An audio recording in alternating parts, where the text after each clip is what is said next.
got one. Sounds like an ideal life.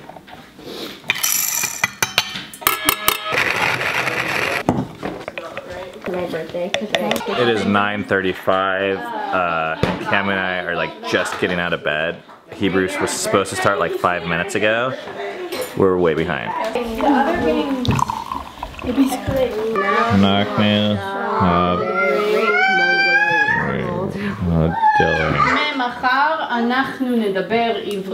Seven and I won at our Hebrew game this morning. We like blew him out of the water by like 11 points. My breakfast this morning consisted of coffee and cream and 2 ibuprofens. That's healthy. I don't feel good today. I have a cold, but life goes on.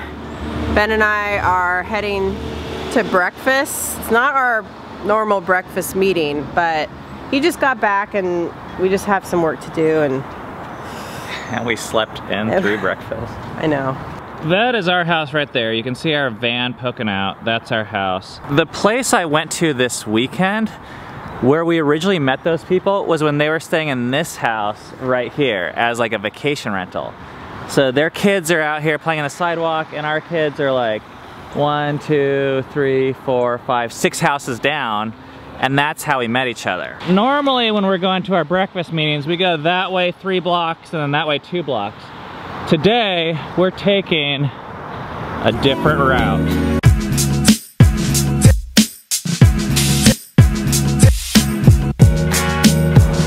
We're going down this like sketchy path. We're practicing for the AT. There's like... Look, it's like trail markers because that's where we're heading. Oh, are we on the right path? Look. There's another trail marker.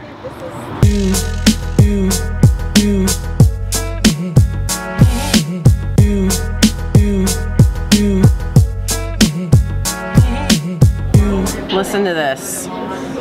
Real peppermint ice cream between layers of fudge cake, smothered with hot fudge and topped with freshly whipped topping, pieces of peppermint candy, and a cherry. It's hard to say no to this.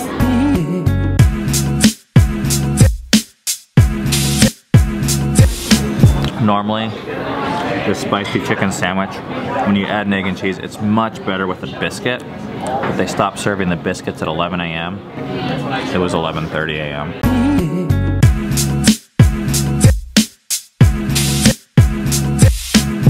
I got back from Texas last night at like 10 p.m. and it was an amazing trip. I went out to have these discussions with these guys and that went really well. We experienced some pretty amazing hospitality from some friends that we just showed you, where we met them on our block. And I think it like reawakened in me this like hope or like softness that it's like possible for us to have friendships, because I think I had like given up on a lot of that stuff and just become like really jaded. Yeah. So I'm like calling Cammie and trying to tell her about it, and I'm like really excited about it, but yet it was like really hard to explain just like the feelings that I had, because I kind of went into it with a bit of a bad attitude, just being like, okay, I'm gonna like get this done, but I'm not gonna like really feel anything good. I don't know, it was a really cool experience. Rusty, the guy we were staying with, he's like a surgeon, you guys saw, and he like has that barbershop fascination. He like really wanted to give me a haircut because he's like learning that, so I let him give me a haircut, and it's like, I think it looks great. It's probably would look better if I like... No, actually I like it. Then we went to the Korean spa on Sunday. Like they treated me to Aldous and Seven, so we went there and like got one of those full Korean like scrubs. Seven get one? No, where they scrub every square centimeter of your body. I told the guy to watch out for my lucky toenail though, because it's still hanging on there. And they're like scrubbing in between your toes, and I was like, don't rip that thing off, that'd hurt. It was strange hearing Ben's experience, because with our friends, because I realized like I'm pretty jaded like with our experiences the last couple of years, and so on one hand I'm like, oh, that's so cool, and I wish I could experience that too, and I was believing him like, oh yeah, these are great people, but then on the other hand I just kind of felt like, watch out, Cammie, like, you know, don't get too hopeful, like, you know what happens when that happens, you know. So it's just,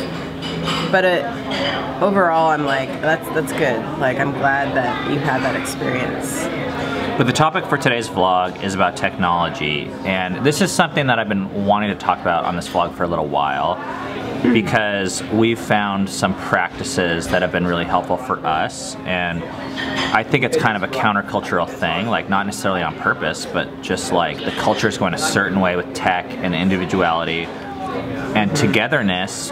When we have that goal, we find like one of our main enemies is the way culture views technology, because it actually is very anti-together. It's very individualistic. And we had kind of a point of contention come up last night, because I get home and Cammie picks me up and she's like, oh, we started watching Stranger Things last night.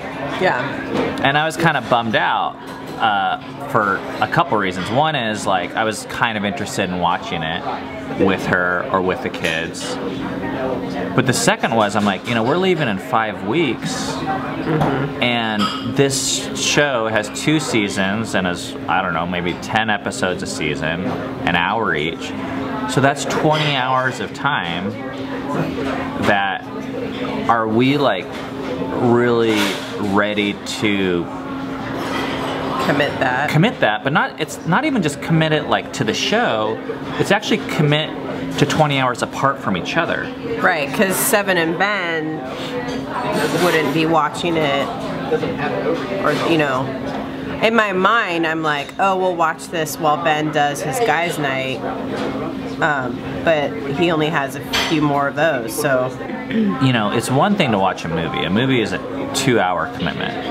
Yeah. But these TV shows that are popping up like every day, it seems like new, amazing, great TV shows with multiple seasons. You know, we're talking like some of these shows are 10 seasons or 6 seasons.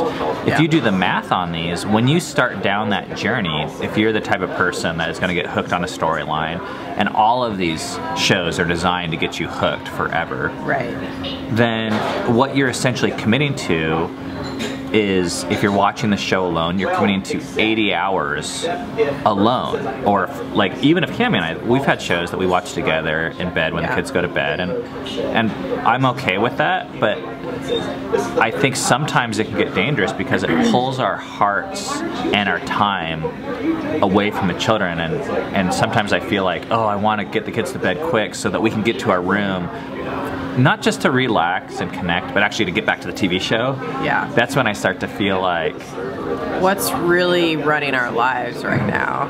Like, is it a TV show? And it's easy to do, very easy to do, and we've done it.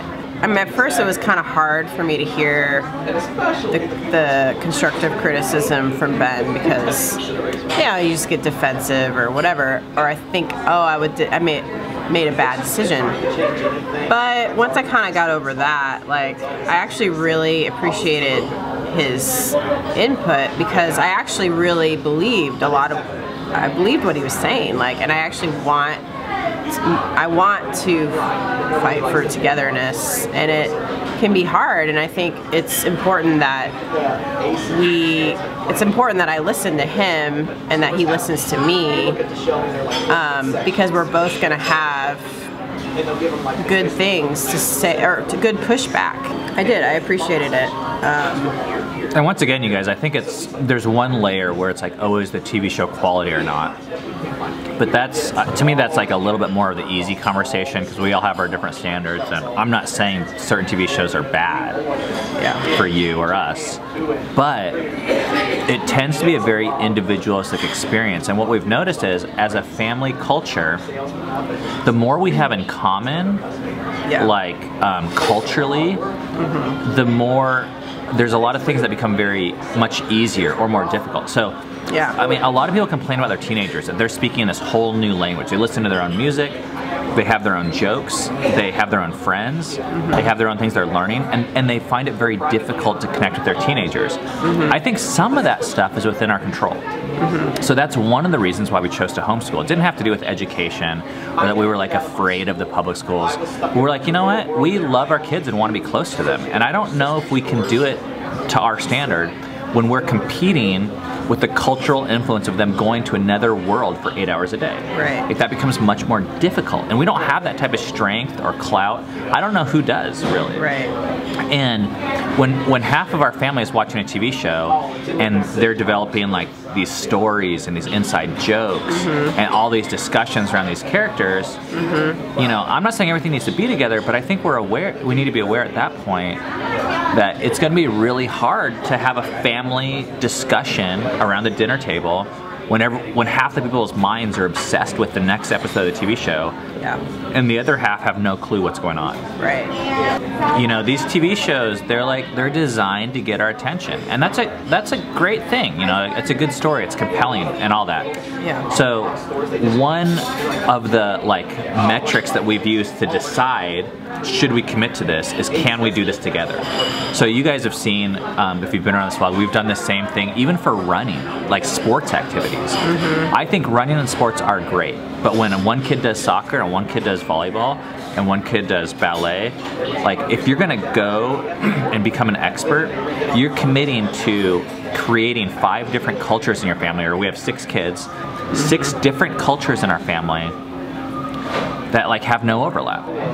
So we decided, you know, even though it might not be optimal for every person in our family, we're gonna do one culture, and that's gonna be running, just because we can all do it. And that's why we started running 3 days a week. That's why we did a marathon together.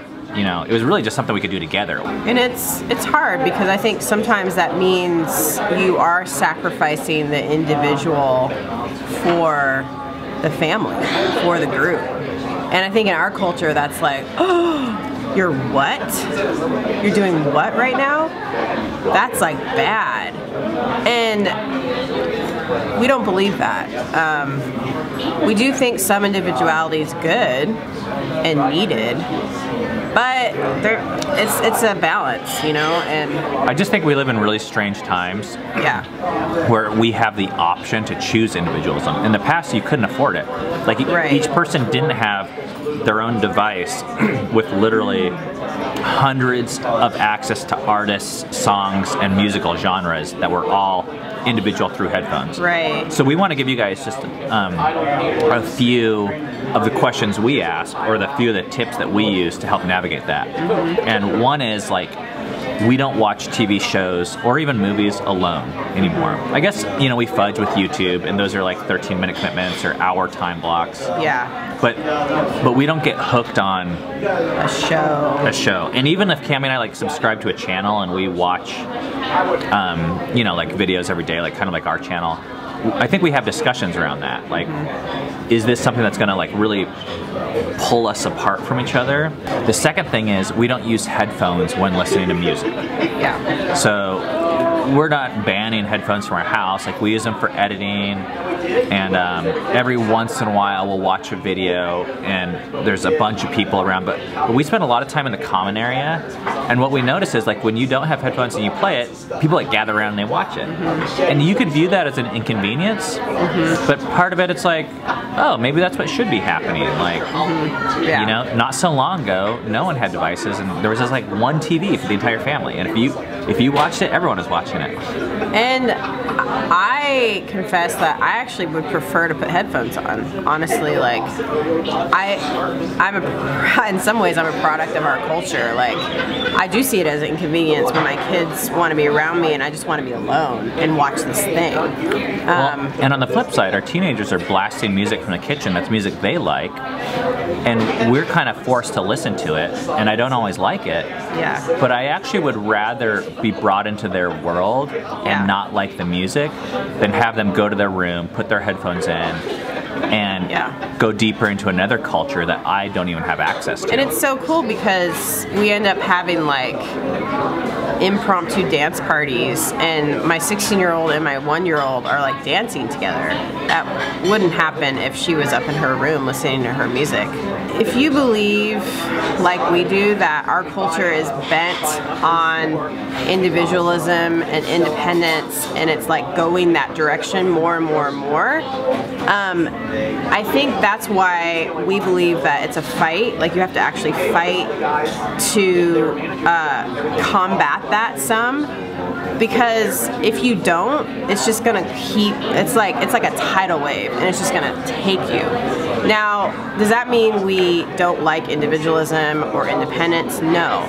But we think that if you don't fight for some togetherness, you're gonna be completely isolated and completely independent of your family, because that's just what our culture is doing right now. Because individualism is almost always more convenient. You know, it's so much easier to be like, hey, you watch your show tonight and I'll watch mine. Right. We don't have to talk about it. We don't have to agree on it. We each get exactly what we want. And that's why I appreciated Ben's pushback on me, because naturally I'm going for independence. I'm going for, this is a nice show, and it is. Like, it's fun. And it's actually not even independence. I was with most of my family, but I wasn't with all of them. And so I think I know we're just gonna naturally go towards this independence, what do you call it, like, swing. And so I think if you believe that, like, if you don't want that, like, then it would be really good to take all of the feedback and encouragement you can get and support to kind of like fight against that. So I hope that helps. I know this is a very countercultural message, and there's a lot of ways to fight it. So I would love it if you guys would maybe put some of your ideas and suggestions down in the comments below, because these are just a couple rules that we use that are helpful for us, but I'm sure there's many more. Want to give you guys a heads up on what's going to be happening in the next 3 days of the vlog. One of the things that was so cool that we experienced, that I experienced in Texas, was just like amazing responsiveness to some of these ideas that we shared. And I put some extra time into condensing the message. You know, the vlogs, we like give you tidbits here and there, and we show you what we believe, but we don't really like very often like tell you like in a organized way like where our actions come from. So I was like, you know what, let's just share this, like what we shared at this talk this last weekend with you guys. So there was 3 sessions, so we're gonna just sit down in front of the camera and share 3 things. And the other thing that this does is, like, you know, I go back and forth on, I made this video on John Piper and our reaction to his beliefs or on porn. I feel like there's a place for that for sure, but part of me feels like that's also an easy way out. It's easy to sit back and poke holes at everyone else's beliefs around you, but it's actually harder to share what you actually do believe in a proactive and positive way. So I want to do more of that. I don't want to just sit back and poke holes at all these people that, you know, I don't even have a problem with John Piper like himself. It's harder to share what we believe, I think, but I hope it's helpful too. So the next 3 days, you're gonna get 3 different topics. It's gonna be longer sitting down vlogs. Just wanna let you guys know so you can like check your email every 2 seconds, because I'm sure you're gonna be super excited about it. All right, that was a good little, was that a brunch? Yeah. We just had a little brunch date. We'll see you guys tomorrow for session 1. Right.